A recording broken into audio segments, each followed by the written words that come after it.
As dalawang palad, ilalahad, kabutihan ng Diyos na dakila, ihahayag iyong salita, Ama na may likha.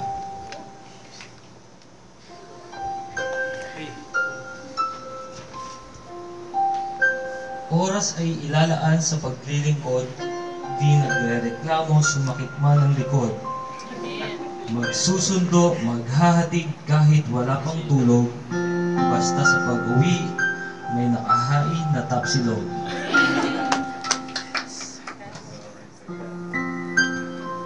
Siya ang sundalo ng ating dakilang Diyos, responsable sa lahat at lubos siyang tapat, mapagkalingang ama, mapagmahal na asawa sa mga anak, kay Ate Carol, ibibigay niyang lahat.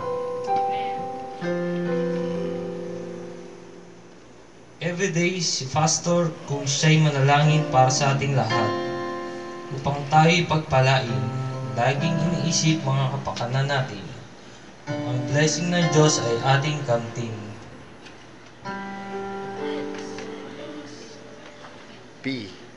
Prince of Peace Thursday Group. Let us all taste the soup from God, a soup of life that gives strength and make our fruits ripe. Hanggat nabubuhay, maglilingkod na tunay, salamat Tatay Joseph sa buhay na ibinigay. O Diyos ko, pagpalain at inyo po siyang gabayan, purihin natin ang Diyos, isang malakas na palakpakan. Yay!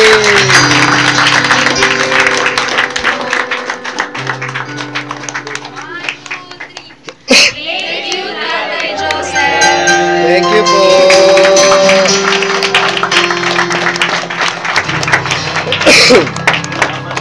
Salamat po sa napakagandang presentation nyo. Hindi ko po very surprised talagang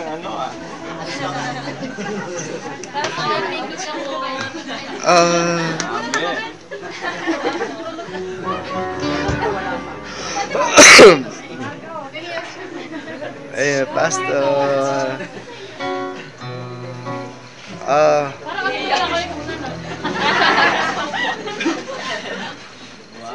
Ate Margot! Ate Margot!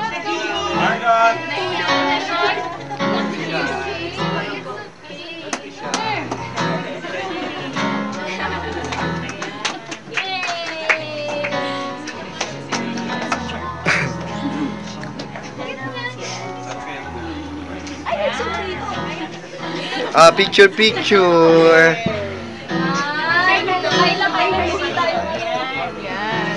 1, 2, 3. Ayun, o. Yay!